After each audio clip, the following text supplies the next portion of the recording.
Hello दोस्तों।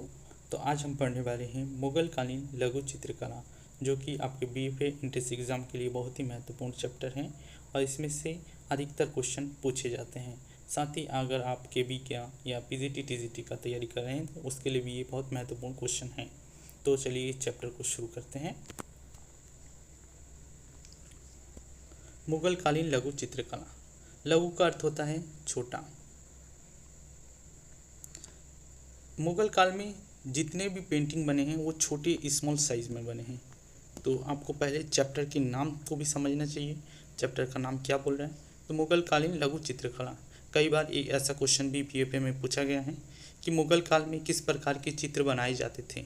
तो आप अगर चैप्टर के नाम को अच्छे से समझे होंगे तो ये क्वेश्चन आपका चुटकी में बन जाएगा। तो उसमें ऑप्शन में आपको मिल जाता है लघु, दीर्घ, अल्प दीर्घ, अल्प लघु। तो इस प्रकार में अगर क्वेश्चन में आता है तो आप लघु को सेलेक्ट करेंगे तो आपका आंसर सही हो जाएगा। इसलिए चैप्टर के नाम को भी जानना बहुत ही ज़रूरी है। तो लघु का अर्थ होता है छोटा। तो मुगल काल में जितने भी चित्र बने हैं स्मॉल साइज में, छोटे साइज में बने हैं। तो चलिए चैप्टर को शुरू करते हैं।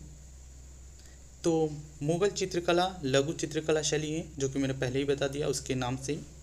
16वीं शताब्दी से 19वीं शताब्दी के मध्य में भारतीय उपमहाद्वीप में विकसित हुआ है। इसका टाइम पीरियड है 16वीं से 19वीं शताब्दी। 16वीं शताब्दी से ये शुरू होता है और भारत में 19वीं शताब्दी तक ये इसका टाइम रहता है, कार्यकाल रहता है। ये भारतीय उपमहाद्वीप में विकसित हुआ है। उपमहाद्वीप का अर्थ होता है जब कोई महाद्वीप से कोई देश कोई प्राकृतिक कारण से अलग रहता है तो उसे उपमहाद्वीप का श्रेणी दिया जाता है। जैसे कि भारत को उपमहाद्वीप इसलिए कहा गया है कि जो हमारा एशिया है महाद्वीप, तो एशिया में भारत का जो उत्तरी भाग है हिमालय के कारण एशिया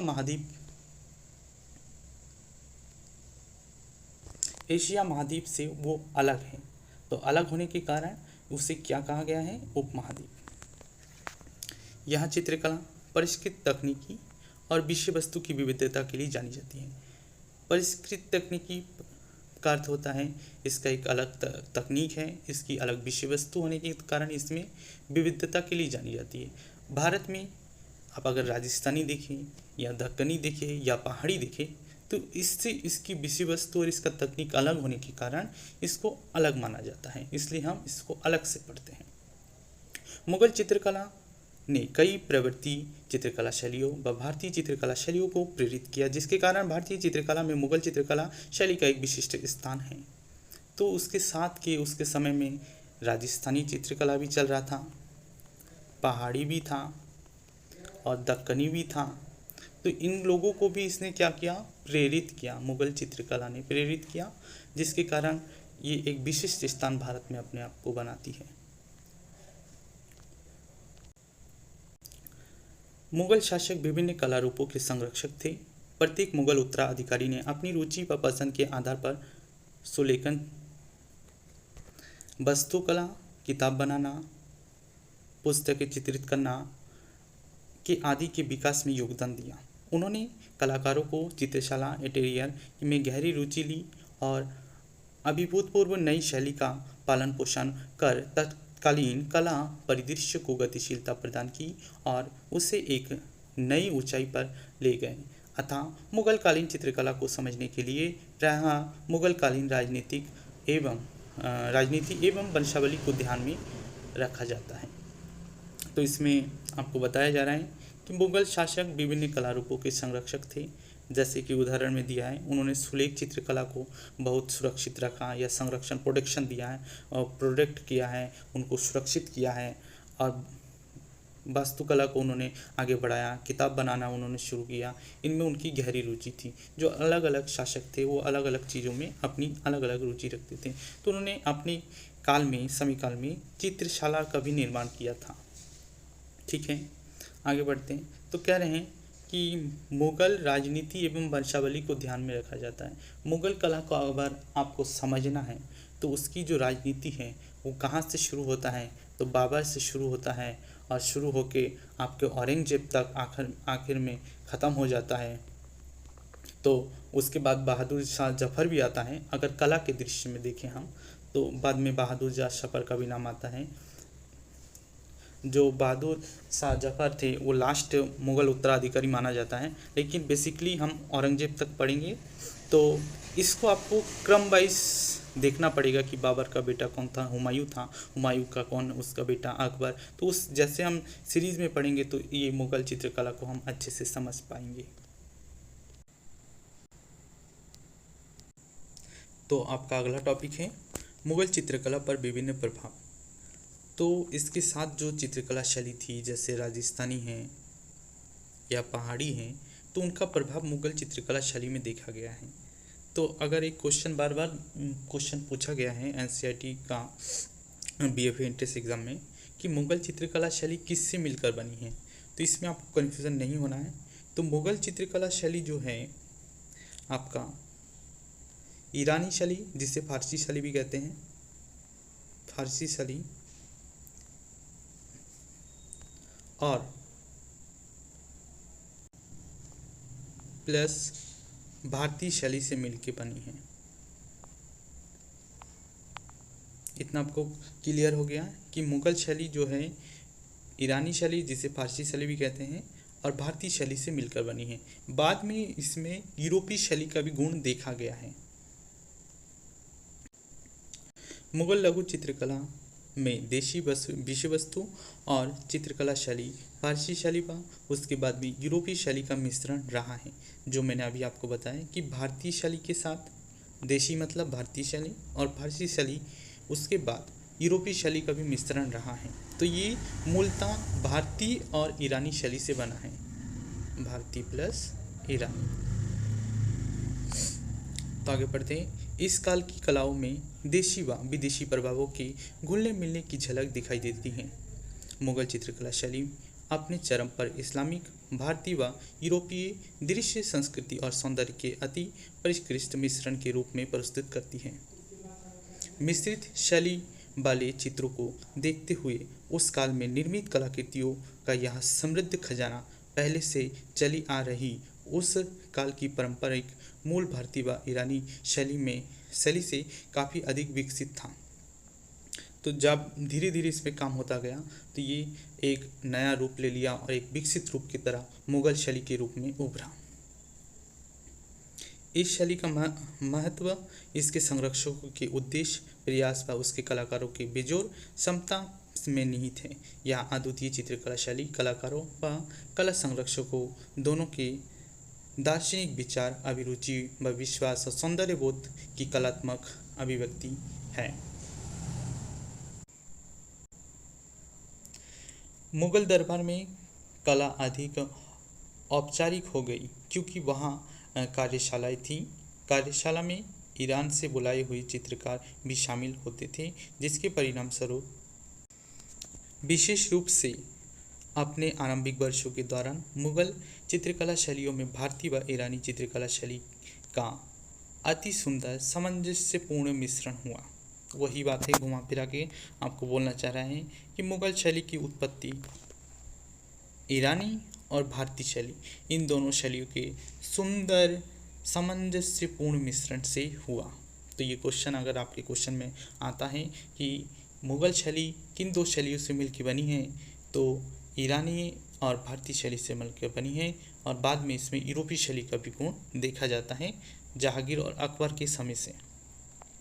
मुग़ल कालीन चित्रकला की श्रेष्ठता भारतीय और ईरानी दोनों के मूलों के चित्रकारों द्वारा उनकी अलग अलग चित्रकला शैलियों की विशिष्टताओं का विवेकपूर्ण मिलान करने से ही उपलब्ध हो सकी।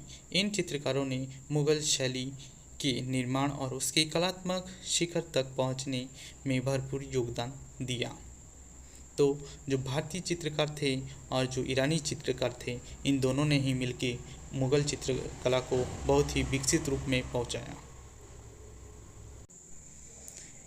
तो मुग़ल चित्रशाला में सुलेखकार, चित्रकार और जिल्द साज और मूल माची सोने फेरने वाला होते थे। कहने का अर्थ ये है कि जो मुग़ल चित्रशाला हुआ करती थी, मुग़ल चित्रशाला में सभी का एक एक प्रॉपर स्थान था। जो सुलेख लिखता था उसका भी एक स्थान था, चित्रकार जो था उसका भी एक स्थान था, जिल्द साज जो था, जिल्द या कबर चलाने वाला, उसका भी एक स्थान था, निश्चित स्थान। मूल माची मची जो था सोने फेरने वाले को कहते हैं, उसका भी एक स्थान था।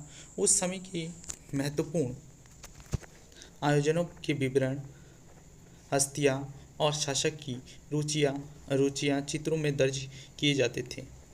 यह चित्र सिर्फ शाही परिवार के सदस्यों के देखने के लिए होते थे।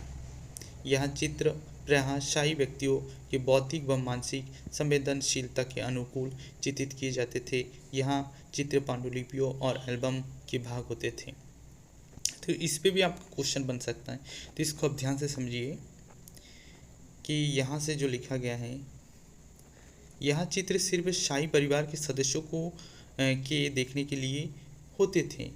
प्रायः यह शाही व्यक्ति और बौद्धिक व मानसिक संवेदनशीलता के अनुकूल बनाए जाते थे, तो जो कि एक एल्बम या पांडुलिपियों में उनको संरक्षित किया जाता था। आगे पढ़ते हैं। भारत में कला व चित्रकला की परंपरा की समृद्धि ऐतिहासिक जोड़ों के बारे में हम पहले के अध्यायों में पढ़ चुके हैं। भारत की सुप्रसिद्ध मुगल चित्रों के विकास को कई चित्रकला शैलियों के आपसी आदान प्रदान के संदर्भ में देखा जा सकता है। इसमें प्रक मुगल शैली, भारतीय व ईरानी की कई समकालीन चित्रकला शैलियों का समावेश था। इस प्रकार मुगल चित्रकला शैली का विकास एकाएक नहीं हुआ, बल्कि उस समय मौजूद विभिन्न कला रूपों व शैलियों के प्रत्यक्ष मेल झोल के कारण ही पल्लवित हुई है। मूल भारतीय व मुगल चित्रकला शैली या एक साथ विद्यमान थी। दोनों ही चित्रकला शैलियों ने एक दूसरे को प्रभावित किया और साथ घुल मिल गई।